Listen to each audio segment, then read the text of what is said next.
লন্ডনে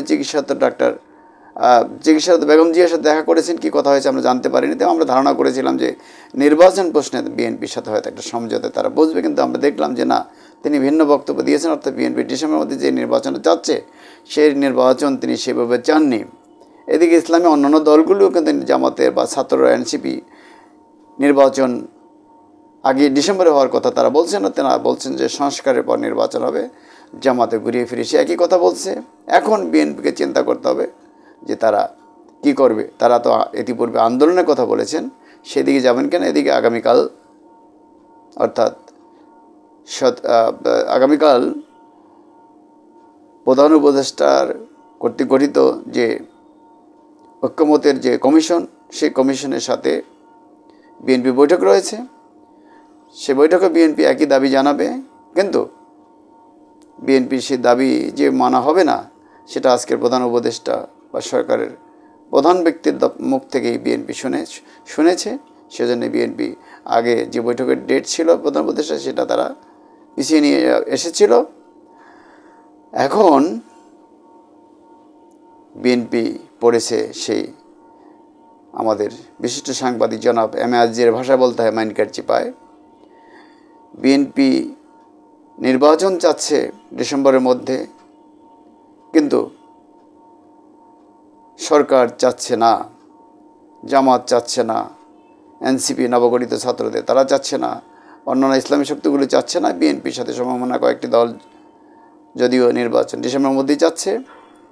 এখন সংস্কার না নির্বাচন, এটাকে মুখোমুখি দাঁড় করিয়ে দেওয়া হয়েছে।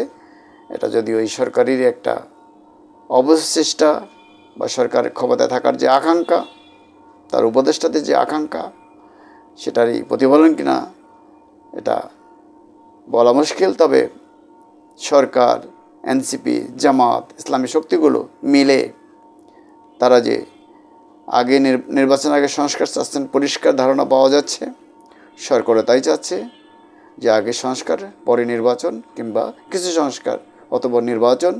এদিকে সরকার ইতিমধ্যেই দেখা গেছে ইউনিভার্সিটির পক্ষ থেকে ঢাকা বিশ্ববিদ্যালয়ে ডাকসু নির্বাচনের তোড়জোড় শুরু হয়েছে।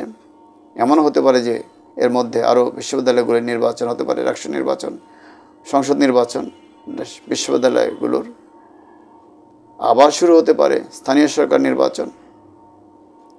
এই যে নির্বাচনী প্রক্রিয়ার মানে জাতীয় সংসদ নির্বাচনের আগেই যে অন্যান্য নির্বাচনগুলো, এগুলো সরকার এবং সরকারের সহযোগী যে দলগুলো, সংগঠনগুলো রয়েছে তাদের দাবি, এবং বিষয়টা সেদিকে যাচ্ছে। এখন বিএনপি আন্দোলনের যে কথাটা বলছে সেটা তারা পারবে কিনা আমরা জানি না, কারণ বিএনপি যদিও একটা সবচেয়ে বড় দল এবং শক্তিশালী দল, এবং নির্বাচন হলে এই মুহূর্তে বিএনপি ক্ষমতায় আসবে। যতই বিএনপিকে অভিযুক্ত করা হোক না কেন, বিএনপিকে এড়িয়ে বা বিএনপিকে দাবিয়ে অন্য কোনো দল নির্বাচন করে অন্তত ক্ষমতায় আসতে পারবে না। কিন্তু এটা নিশ্চিত হলেও নির্বাচনের দাবিতে বিএনপি কতটা আন্দোলন করতে পারবে, সেক্ষেত্রে অন্য কোনো শক্তির ক্ষমতা দখলের ব্যাপার আছে কিনা, আশঙ্কা আছে কিনা, সেই বিষয়গুলো অনেক কিছুই বিএনপিকে মাথায় রেখে চলতে হয়। আবার এই আন্দোলনের মুখে যদি সাবেক স্বৈরাচার ফিরে আসে, কারণ ভারত এবং আওয়ামী লীগের একটা হিসাব আছে যে নির্বাচন কিংবা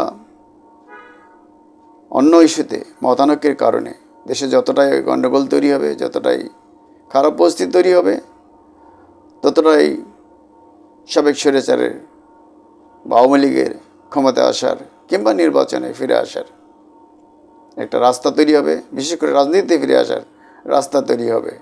এই ফাঁক ফোকর খোঁজা হচ্ছে এবং সেটা সম্ভাবনা আমরা দেখতে পাচ্ছি। সেক্ষেত্রে হয়তো বিএনপিকে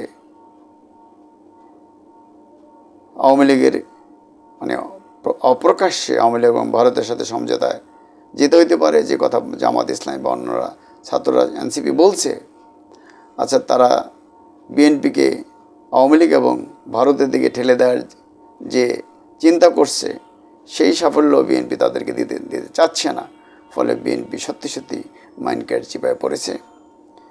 আমরা দেখতে চাই যে আসলে দলগুলো যে স্বৈরাচারের বিদায়কালে যে ঐক্য ছিল, যে আন্দোলনের যে ঐক্য ছিল, সেই ঐক্যের মাধ্যমে তারা পরবর্তী নির্বাচন, সংস্কার, দেশের অগ্রগতি করুক, কিন্তু একটি অনির্বাচিত সরকার অনির্দিষ্টকাল ক্ষমতায় থাকতে পারে না। এই বিষয়টা আসলে বিএনপি কীভাবে হ্যান্ডেল করবে আমরা বুঝতে পারছি না। আমরা শান্তি চাই, ঐক্য চাই, সুষ্ঠু নির্বাচন চাই, নির্বাচিত সরকারের হাতে ক্ষমতা যাক সেটা চাই, এবং দেশে রাজনীতির সুস্থ ধারা ফিরে আসুক, অর্থনীতির সুস্থ ধারা ফিরে আসুক, সমাজের সুস্থ ধারা ফিরে আসুক, যেটা বিএনপি বলেছে মহাসচিব, সেই ধারায় ফিরে আসুক। আমরা চাই দেশের অগ্রগতি, উন্নতি এবং সাধারণ মানুষের, জনগণের কল্যাণ, সকলের শান্তি, সকলের কল্যাণ।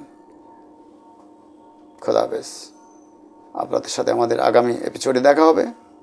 ইতিমধ্যে এই চ্যানেলটাকে সাবস্ক্রাইব করার জন্য, কমেন্ট করার জন্য, দেখার জন্য আমি অনুরোধ জানাবো, এবং আপনাদের এই চেষ্টা আমাকে নতুন ভিডিও বানানোর প্রেরণা যোগাবে। ধন্যবাদ। আবার দেখা হবে।